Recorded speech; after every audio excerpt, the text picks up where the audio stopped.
Hello guys, నేను మీ రాజస్థాన్ అబ్బాయిని. ఈరోజు అయితే మనము హైదరాబాద్కి అయితే ఇప్పుడు స్టార్ట్ అయిపోతున్నాం అనమాట. అండ్ మా మమ్మీ డాడీ బ్లెస్సింగ్ అయితే నేను తీసుకునేసి ఇక్కడ మా మమ్మీ డాడీతో ఒక నైట్ హగ్ అయితే ఇచ్చేసినాను అనమాట మా మమ్మీ డాడీకి. అండ్ నేనైతే ఇప్పుడు హైదరాబాద్కి చాలా అంటే చాలా డేస్ తర్వాత అయితే వెళ్తున్నాను అనమాట. అక్కడ ఒక వర్క్ పడింది కాబట్టి ఆ వర్క్ ఏందో మీరు కామెంట్ చేసి చెప్పండి నాకు, సరేనా? అండ్ ఇక్కడైతే నేను మా అన్న అయితే బయలుదేరేసినాము. అండ్ నేనైతే చాలా అంటే చాలా ఎక్స్పెక్ట్ చేసినాను అనమాట. మా నాన్న అంత ఇస్తాడు ఇంత ఇస్తాడు, చివరికి 500 రూపాయలు ఇచ్చినాడు అనమాట.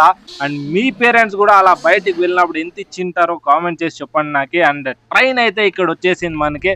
అండ్ ట్రైన్లో మనం కూర్చొని దిక్కులు చూసుకొని పనుకొనేసినాం అనమాట. పొద్దున్నే 4:36 అయింది. అంత పొద్దున్నే లేసే అలవాటు అయితే అస్సలు లేదు మనకి. కానీ ట్రైన్ అయితే ఒక ½ అన్ అవర్ ముందే కాచి కూడా చేరుకొనేసింది అనమాట.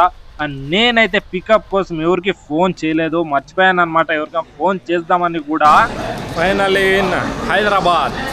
అండ్ బయట వచ్చి చూస్తేనే మా ఫ్రెండ్ పికప్ వచ్చినాడు అనమాట. నేనైతే షాక్ ఫుల్. పొద్దున్నే 5 o'clock వచ్చాడు. అండ్ వీడియో నచ్చినట్లయితే లైక్ కొట్టేసుకోండి.